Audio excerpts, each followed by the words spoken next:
അപകീർത്തികരമായ video പ്രചരിപ്പിച്ചതിനെ തുടർന്ന് കോഴിക്കോട് സ്വദേശി U Deepak ജീവനൊടുക്കിയ സംഭവത്തിൽ പ്രതി ഷിംജിത മുസ്തഫയ്ക്ക് ജാമ്യം ലഭിച്ചിരിക്കുന്നു. കോഴിക്കോട് പ്രിൻസിപ്പൽ സെഷൻസ് കോടതിയാണ് വിധി പറഞ്ഞത്.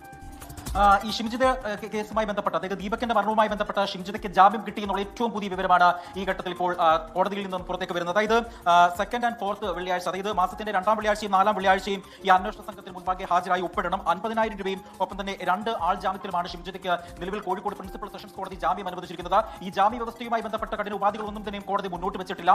മാസത്തിലെ 2ാമത്തെ വെള്ളിയാഴ്ചയും ഒപ്പം തന്നെ 4ാമത്തെ വെള്ളിയാഴ്ചയുമാണ് ഇവിടേക്ക് എത്തണമെന്ന ഉപാധികൾ, ആ ഒരു ഉപാധി മാത്രമാണ് കോടതി മുന്നോട്ട് വെച്ചിരിക്കുന്നത്. ഈ ദീപകിന്റെ മരണവുമായി ബന്ധപ്പെട്ട പോലീസ് ഈ ഷിംജിത മുസ്തഫയുടെ ഫോൺ ശാസ്ത്രീയ പരിശോധനയ്ക്കായി അയച്ചിരുന്നു. അതിന്റെ ഫോറൻസിക് പരിശോധന ഫലം ഒന്നും തന്നെയും വന്നിട്ടില്ല. അപ്പോൾ പ്രോസിക്യൂഷൻ പ്രധാനമായും വാദിച്ചത് ഈ ഫോറൻസിക് പരിശോധന ഫലം പുറത്തു വരുന്നതിന് മുൻപ് ജാമ്യം അനുവദിക്കരുത് എന്നുള്ളൊരു നിലപാടാണ് കോഴിക്കോട് പ്രിൻസിപ്പൽ സെഷൻസ് കോടതിയിൽ പ്രോസിക്യൂഷൻ വാദിച്ചിരുന്നത്. എന്നാൽ പ്രതിഭാഗം ഇതിനെ പ്രധാനമായും വാദിച്ചത് കഴിഞ്ഞ 21 ദിവസമായി ഷിംജിത മുസ്തഫ റിമാൻഡിൽ കഴിയുകയാണ്. റിമാൻഡ് കാലാവധി കഴിഞ്ഞിട്ട് വീണ്ടും റിമാൻഡ് കാലാവധി എക്സ്റ്റെൻഡ് ചെയ്തിരുന്നു. റിമാൻഡ് കാലാവധി നീട്ടി 21 ദിവസമായി ഈ ഷിംജിത മുസ്തഫ റിമാൻഡിൽ കഴിയുകയാണ്. അതുകൊണ്ട് തന്നെ ജാമ്യത്തിന് അർഹതയുണ്ട്, ജാമ്യം നൽകണം എന്നുള്ളൊരു വാദമായിരുന്നു പ്രധാനമായും പ്രതിഭാഗത്തിന്റെ ആവശ്യം. എന്നാൽ ഫോറൻസിക് റിപ്പോർട്ട് സമർപ്പിക്കുന്നത് വരെ ജാമ്യം നൽകരുത് എന്ന പ്രോസിക്യൂഷന്റെ വാദം കോടതി അംഗീകരിച്ചില്ല. കോഴിക്കോട് പ്രിൻസിപ്പൽ സെഷൻസ് കോടതിയാണ് ഇപ്പോൾ ജാമ്യം അനുവദിച്ചിരിക്കുന്നത് എന്നുള്ളതാണ് ഏറ്റവും എടുത്തു പറയേണ്ടത്. ഇതിനിടയിൽ ഒരു മനുഷ്യന്റെ ജീവന് എത്ര ദിവസത്തെ ജയിൽവാസം പകരം വെക്കാം? വെറും 21 ദിവസങ്ങൾ. കോഴിക്കോട് ഗോവിന്ദപുരം സ്വദേശി ദീപക് എന്ന യുവാവിന്റെ മരണത്തിന് കാരണമായെന്ന് പോലീസ് ആരോപിക്കുന്ന ഷിംജിത മുസ്തഫ ഇന്ന് പുറത്തിറങ്ങുകയാണ്. മഞ്ചേരി വനിതാ സബ് ജയിലിന്റെ പടിയിറങ്ങുമ്പോൾ ഷിംജിതയ്ക്ക് കോടതി നൽകിയത് കേവലം ജാമ്യമല്ല, മറിച്ച് നമ്മുടെ നിയമവ്യവസ്ഥയിലെ പഴുതുകളെ കുറിച്ചുള്ള വലിയൊരു സംവാദത്തിനുള്ള ഒരു അവസരം കൂടിയാണ്. ദീപകിന്റെ ചിരിക്കുന്ന മുഖം ഇന്നും ആ കുടുംബത്തിന് ഒരു നൊമ്പരമായിട്ട് നിൽക്കുമ്പോൾ ഈ ജാമ്യം നീതിയുടെ വിജയമാണോ എന്ന് ചോദിക്കുന്നതും ആ കുടുംബം മാത്രമല്ല, ഒരു നാട് മുഴുവനുമാണ്. കുന്നമംഗലം 1ാം ക്ലാസ് മജിസ്ട്രേറ്റ് കോടതിയാണ് ഈ കേസ് ആദ്യം പരിഗണിച്ചത്. കുന്നമംഗലം മജിസ്ട്രേറ്റ് കോടതിയിൽ ഷിംജിത മുസ്തഫ ആദ്യം ജാമ്യാപേക്ഷ നൽകിയിരുന്നു. എന്നാൽ അന്ന് ജാമ്യാപേക്ഷ കോടതി തള്ളി. പിന്നീട് പ്രതിഭാഗം തന്നെയാണ് ഇവിടെ, അതായത് കോഴിക്കോട് പ്രിൻസിപ്പൽ സെഷൻസ് കോടതിയിലേക്ക് ജാമ്യാപേക്ഷ സമർപ്പിച്ചത്. ഈ കുന്നമംഗലം കോടതിയിൽ പോലീസിന്റെ റിപ്പോർട്ടിൽ പ്രധാനമായും എടുത്തു പറയേണ്ടത് ഈ വീഡിയോയിൽ കൃത്രിമം കാട്ടിയിട്ടുണ്ട്, വീഡിയോ എഡിറ്റ് ചെയ്തതടക്കമുള്ള കാര്യങ്ങളൊക്കെ തന്നെയും പറഞ്ഞിട്ടുണ്ടായിരുന്നു. എന്നാൽ അതെല്ലാം തന്നെയും അന്വേഷണ സംഘം റിപ്പോർട്ട് സഹിതം കോടതിയിൽ സമർപ്പിച്ചിരുന്നു. ആ വാദമുഖങ്ങളെല്ലാം തന്നെ പരിഗണിച്ചുകൊണ്ടാണ് അന്ന് ഈ കുന്നമംഗലം 1ാം ക്ലാസ് മജിസ്ട്രേറ്റ് കോടതി ജാമ്യം നൽകാതിരുന്നത്, ഷിംജിത മുസ്തഫയ്ക്ക് ജാമ്യം നൽകാതിരുന്നത്. ഇതിനെ തുടർന്നാണ് ഷിംജിത മുസ്തഫ മേൽക്കോടതി സമീപിച്ചത്. ഇപ്പോൾ മേൽക്കോടതി ഈ കേസുമായി ബന്ധപ്പെട്ട് ജാമ്യം നൽകിയിരിക്കുന്നു എന്നുള്ളതാണ് ഏറ്റവും എടുത്തു പറയേണ്ടത്. ഈ കുന്നമംഗലം കോടതിയിൽ പ്രധാനമായും പ്രോസിക്യൂഷൻ വാദിച്ചിരുന്നത് ഈ സമൂഹത്തിൽ വലിയ തരത്തിൽ കോളിളക്കം സൃഷ്ടിച്ച ഒരു കേസാണ്. അതുകൊണ്ട് തന്നെ ജാമ്യം നൽകിയാൽ അത് തെറ്റായ ഒരു സന്ദേശം ഉൾപ്പെടെ നൽകും എന്ന തരത്തിലുള്ള ഒരു വാദമുഖങ്ങളൊക്കെ അന്ന് കോടതിയിൽ പ്രോസിക്യൂഷൻ വാദിച്ചിരുന്നു. എന്നാൽ അത്തരത്തിലുള്ള വാദമുഖങ്ങൾ ഒന്നും തന്നെയും ഈ പ്രിൻസിപ്പൽ സെഷൻസ് കോടതിയിൽ ഉണ്ടായിരുന്നില്ല എന്നുള്ളതാണ് ഏറ്റവും എടുത്തു പറയേണ്ടത്. ജാമ്യ അപേക്ഷയുടെ ഓർഡർ ഇന്ന് വൈകിട്ട് 3 മണിയോടുകൂടെ തന്നെ പുറത്തിറങ്ങും. അതിനുശേഷമായിരിക്കും ഷിംജിത മുസ്തഫയ്ക്ക് പുറത്തിറങ്ങാൻ കഴിയുക. അത് നിലവിൽ ഇപ്പോൾ അവർ മഞ്ചേരി സബ് ജയിലിലാണ് റിമാൻഡിൽ കഴിയുന്നത്. മഞ്ചേരി സബ് ജയിലിൽ ഈ റിമാൻഡ് ഓർഡർ എത്തിയാൽ മാത്രമേ അവർക്ക് പുറത്തിറങ്ങാൻ കഴിയൂ എന്നുള്ളതാണ് ഏറ്റവും പ്രധാനമായും എടുത്ത് പറയേണ്ടത്. ഏതായാലും ഈ കേസുമായി ബന്ധപ്പെട്ട് ഈ അന്വേഷണം ഇപ്പോഴും നടന്നുകൊണ്ടിരിക്കെ തന്നെയാണ്. ഈ പ്രധാന തെളിവായ ഫോണിന്റെ ശാസ്ത്രീയ പരിശോധനാ ഫലം, ഫോറൻസിക് റിപ്പോർട്ട് ഉടനെ തന്നെ ലഭിക്കേണ്ടതുണ്ട്. ആ ഫോറൻസിക് റിപ്പോർട്ട് പരിശോധനാ ഫലം പുറത്തു വന്നാൽ മാത്രമേ ഈ കേസുമായി ബന്ധപ്പെട്ട് നിർണായക തെളിവുകളൊക്കെ തന്നെയും പോലീസിനെ സംബന്ധിച്ചിടത്തോളം ശേഖരിക്കാൻ കഴിയുകയുള്ളൂ. ഏതായാലും അന്വേഷണ സംഘത്തെ സംബന്ധിച്ചിടത്തോളം ഈ ഷിംജിതയ്ക്ക് ജാമ്യം ലഭിച്ചത് ഒരു വലിയ തിരിച്ചടി എന്ന ഈ ഘട്ടത്തിൽ പറയേണ്ടി വരും. ഈ കേസുമായി ബന്ധപ്പെട്ട് പോലീസ് ഒരു ദിവസം മാത്രമാണ് ഷിംജിത മുസ്തഫയെ കസ്റ്റഡിയിൽ വാങ്ങിയത്.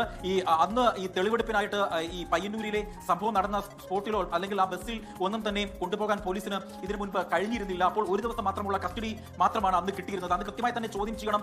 3 ദിവസത്തെ കസ്റ്റഡി അപേക്ഷയാണ് കുന്നമംഗലം കോടതിയിൽ പോലീസ് അന്വേഷണ സംഘം വാദിച്ചത്. എന്നാൽ 3 ദിവസത്തെ കസ്റ്റഡി അന്ന് ലഭിച്ചിരുന്നില്ല, ഒരു ദിവസം മാത്രമേ ലഭിച്ചുള്ളൂ. ഈ കേസുമായി ബന്ധപ്പെട്ട് നമുക്കറിയാം, നേരത്തെ തന്നെ ഒരുപാട് തരത്തിൽ വിവാദങ്ങളായ ഒരു കേസാണ്. പഴുതുടച്ചുള്ള ഒരു അന്വേഷണം ഒക്കെ തന്നെ ഈ കേസിൽ വേണം. എന്നാൽ പോലീസിന്റെ ഭാഗത്ത് നിന്ന് തുടക്കം തന്നെ ഒരു വലിയ തരത്തിലുള്ള ജാഗ്രതാ കുറവുകളൊക്കെ ഉണ്ടായതെല്ലാം നമ്മൾ കണ്ടതാണ്. പ്രത്യേകിച്ച് ഈ ഷിംജിത മുസ്തഫയെ അറസ്റ്റ് ചെയ്യുന്നത് വടകരയിൽ നിന്നാണ്. മഫ്തിയിലെത്തിയ പോലീസ് സംഘം സ്വകാര്യ കാറിലാണ് അന്ന് കൊണ്ടുവന്നത്.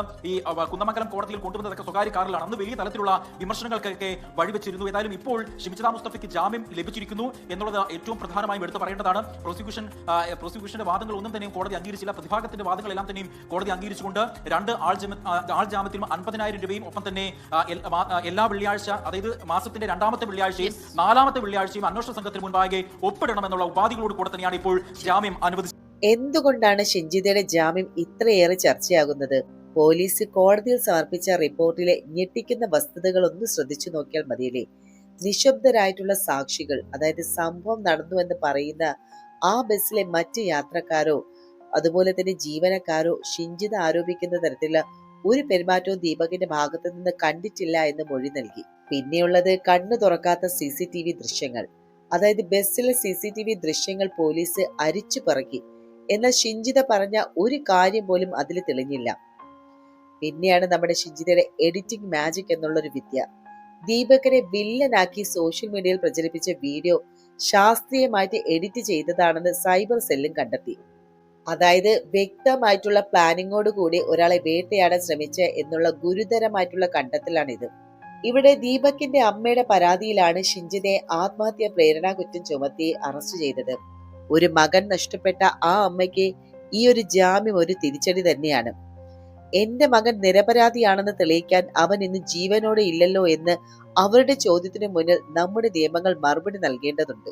ഇനി എന്തായാലും ജാമ്യം ലഭിച്ചുവെങ്കിലും അന്വേഷണം ഇവിടെ അവസാനിച്ചിട്ടില്ല. കാരണം ദീപകിന്റെ ലാപ്ടോപ്പും ഫോണും ഫോറൻസിക് പരിശോധനയിലാണ്.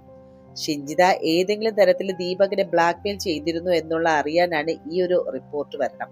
ഒരുപക്ഷെ ആ റിപ്പോർട്ട് വരുന്നതോടെ ഷിഞ്ചിതയുടെ ജാമ്യം പോലും റദ്ദാക്കപ്പെട്ടേക്കാം. ഇവിടെ സ്ത്രീ സുരക്ഷയ്ക്ക് നൽകുന്ന നിയമങ്ങൾ മറ്റൊരാളെ തകർക്കാൻ ഉപയോഗിക്കുന്ന ഹണി ട്രാപ്പ് അല്ലെങ്കിൽ ഫേക്ക് അലിഗേഷൻ രീതികൾ വർദ്ധിച്ചു വരുന്നത് ഗൗരവകരം തന്നെയാണ്. ഷിഞ്ചിത ഉന്നയിച്ച ലൈംഗിക അതിക്രമ പരാതിയിൽ അവർ ഇപ്പോഴും ഉറച്ചു നിൽക്കുന്നുണ്ട്. അത് സത്യമാണെങ്കിൽ ശിക്ഷിക്കപ്പെടണം. പക്ഷെ അത് കള്ളമാണെങ്കിൽ ഒരു നിരപരാധിയുടെ ജീവൻ എടുത്തതിന് ആര് പകരം പറയും? ഒരാളെ കോടതി ശിക്ഷിക്കുന്നതിന് മുൻപ് തന്നെ സോഷ്യൽ മീഡിയയിലൂടെ തൂക്കിലേറുന്ന രീതിക്ക് ഒരു അന്ത്യമുണ്ടാകാം. ദീപകിന് കിട്ടേണ്ടിയിരുന്ന ആ ഒരു നാച്ചുറൽ ജസ്റ്റിസ് ഇവിടെ നിഷേധിക്കപ്പെട്ടു എന്നാണ് പറയാൻ. ഷിഞ്ചിതയ്ക്ക് ജാമ്യം ലഭിച്ചതിലൂടെ കേസ് തീരുന്നൊന്നുമില്ല. മാസത്തിൽ 2 തവണ പോലീസ് സ്റ്റേഷനിൽ ഹാജരാകണം. സാക്ഷികളെ സ്വാധീനിക്കാൻ ശ്രമിച്ചാൽ ജാമ്യം റദ്ദാക്കുമെന്നും ഈ ഒരു കേസിൽ പറയുന്നുണ്ട്. എന്തായാലും പ്രോസിക്യൂഷൻ ഈ ഒരു ജാമ്യത്തിനെതിരെ ഹൈക്കോടതിയെ സമീപിക്കാനുള്ള സാധ്യതകൾ ഏറെയാണ്. വീഡിയോ എഡിറ്റ് ചെയ്തതിന് പിന്നിൽ മറ്റാരെങ്കിലും ഷിഞ്ചിതയെ സഹായിച്ചിട്ടുണ്ടോ എന്നുള്ള കാര്യത്തിലും പോലീസിന്റെ അന്വേഷണം ഇപ്പോഴും തുടരുകയാണ്. നമ്മൾ ഈ ഒരു കേസിനെ ഒരു സോഷ്യോളജിക്കൽ തലത്തിലെ വിശകലനം ചെയ്താൽ ഇതിലെ 3 പ്രധാന അപകടങ്ങൾ കാണാൻ സാധിക്കും. ഒന്ന്, കൺഫർമിറ്റി ബയാസ് എന്ന് പറയും. അതായത് സോഷ്യൽ മീഡിയയിലെ ഒരാളെ ഒരു ആരോപണം ഉന്നയിച്ചാൽ അതിന്റെ സത്യത്തെക്കുറിച്ച് ചിന്തിക്കാതെ ഭൂരിഭാഗം ആളുകളും ആ ഒരു ആരോപണത്തിന് പിന്നാലെ പോകും. എല്ലാവരും പറയുന്നു, അതുകൊണ്ട് ഇത് ശരിയായിരിക്കും എന്നുള്ള ചിന്താഗതിയാണ് ദീപകിനെ പോലെയുള്ളവരെ മരണത്തിലേക്ക് തള്ളിവിടുന്നത്. ഒരു വ്യക്തിയെ തകർക്കാൻ ഒരു വോയിസ് ക്ലിപ്പോ എഡിറ്റ് ചെയ്ത വീഡിയോ മാത്രം മതി എന്ന അവസ്ഥ നമ്മുടെ ജനാധിപത്യത്തിന് തന്നെ അത് ഭീഷണിയാണ്. രണ്ടാമത്തെ കാര്യം ശിക്ഷാബോധം, അതായത് സെൻസ് ഓഫ് വിജിലാൻറ്റിസം എന്ന് പറയുന്നത്. നിയമവും പോലീസും വഴിയുള്ള നീതിപീഠങ്ങൾക്ക് കാലതാമസം ഉണ്ടാകുന്നു എന്നുള്ള തോന്നൽ ആളുകളെ ഇത്തരം കീബോർഡ് ജഡ്ജിമാരാക്കുന്നുണ്ട്. ഒരാളെ പരസ്യമായിട്ട് അപമാനിക്കുന്നതിലൂടെ താൻ വലിയൊരു സാമൂഹിക സേവനം ചെയ്യുന്നു എന്നുള്ള ഒരു മിഥ്യാബോധത്തിലാണ് പല സൈബർ അക്രമികളും പ്രവർത്തിക്കുന്നത്. എന്നാൽ ഇവർ ചെയ്യുന്നത് ഒരു സിവിൽ കൊലപാതകമാണ് എന്നുള്ള കാര്യം ഇവര് തിരിച്ചറിയുന്നില്ല. യഥാർത്ഥത്തിൽ പീഡിപ്പിക്കപ്പെടുന്ന സ്ത്രീകൾക്ക് നീതി ലഭിക്കാൻ ഉണ്ടാക്കിയ നിയമങ്ങളും വ്യക്തിപരമായിട്ടുള്ള പകപോക്കലിനായിട്ട് ദുരുപയോഗം ചെയ്യപ്പെടുമ്പോൾ തകരുന്നത് ആ നിയമങ്ങളുടെ തന്നെ വിശ്വാസ്യതയാണ്. ഷിഞ്ചിതയുടെ ആരോപണം വ്യാജമാണെന്ന് തെളിഞ്ഞാൽ അത് ഭാവിയിലെ യഥാർത്ഥത്തിൽ അതിക്രമം നേരിടുന്ന സ്ത്രീകൾക്ക് ലഭിക്കേണ്ട സോഷ്യൽ സപ്പോർട്ടിനെ കൂടി ഇല്ലാതാക്കും. എന്തായാലും നമ്മൾ ഈ ഒരു വീഡിയോ അവസാനിപ്പിക്കുമ്പോൾ ഷിഞ്ചിത മുസ്തഫ ജയിലിൽ നിന്ന് മോചിതയായി കഴിഞ്ഞു. അവർക്ക് കോടതി ജാമ്യം നൽകി. അത് നമ്മുടെ നിയമവ്യവസ്ഥയുടെ സ്വാഭാവികമായിട്ടുള്ള ഒരു നീതിയാണ്. എന്നാൽ ദീപകിന്റെ മരണം ഉയർത്തുന്ന ധാർമ്മിക ചോദ്യങ്ങൾക്ക് ആര് ജാമ്യം നൽകും? ഈ ഒരു കേസ് നൽകുന്ന ഏറ്റവും വലിയ മുന്നറിയിപ്പും ഇതാണ്. അതായത് നിങ്ങളുടെ സ്മാർട്ട് ഫോൺ ഒരു ആയുധമാണ്. അത് ഒരാളെ പ്രതിരോധിക്കാൻ ഉപയോഗിക്കാം, എന്നാൽ ഒരാളുടെ ജീവനെ തകർക്കാൻ ഉപയോഗിക്കരുത് എന്നുള്ളതാണ്. ഷിഞ്ചിത പകർത്തി വീഡിയോ എഡിറ്റ് ചെയ്തതാണെന്ന് പോലീസ് പറയുന്നുണ്ട്. ആ എഡിറ്റിംഗിലൂടെ അവർ ദീപകിന്റെ ജീവിതത്തെയാണ് മുറിച്ചു മാറ്റിയത്. നമ്മൾ സ്വയം ചോദിക്കേണ്ട ഒരു ചോദ്യമുണ്ട്. ദീപകിന്റെ വീട്ടിലെ നിലവിളികൾക്ക് നമ്മുടെ സ്ക്രോളിങ്ങും ഷെയറിങ്ങും കാരണമായിട്ടുണ്ടോ? ഉണ്ടെങ്കിൽ ഈ മരണത്തിൽ നമുക്കും പങ്കുണ്ട്. എന്തായാലും സത്യം ചെരിപ്പിടുമ്പോഴേക്കും കള്ളം ലോകം മുഴുവനും ചുറ്റി വരുമെന്ന് പറയാറുണ്ട്. ദീപകിന്റെ കാര്യത്തിലും സംഭവിച്ചത് അതാണ്. ഷിഞ്ചിതയ്ക്ക് കോടതി ജാമ്യം നൽകിയിരിക്കാം, പക്ഷേ ജനകീയ കോടതിയിൽ അവർക്ക് എന്തെങ്കിലും ജാമ്യം ലഭിക്കുമോ? നിയമം വൈകിയേക്കും, പക്ഷേ സത്യം എന്തെങ്കിലും പുലരുമെന്ന് നമുക്ക് പ്രത്യാശിക്കാം. ഇവിടെ ദീപകിനെ ആദരാഞ്ജലികൾ അർപ്പിച്ചുകൊണ്ട് തന്നെ ഞാൻ ഇവിടെ നിർത്തുന്നു. നിങ്ങളുടെ അഭിപ്രായങ്ങൾ താഴെ പങ്കുവയ്ക്കുക. വിവേകമുള്ള ഒരു സോഷ്യൽ മീഡിയ സംസ്കാരത്തിന് വേണ്ടിയിട്ട് നമുക്ക് ഒത്തൊരുമിച്ച് കൈകോർക്കാം. നന്ദി, നമസ്കാരം.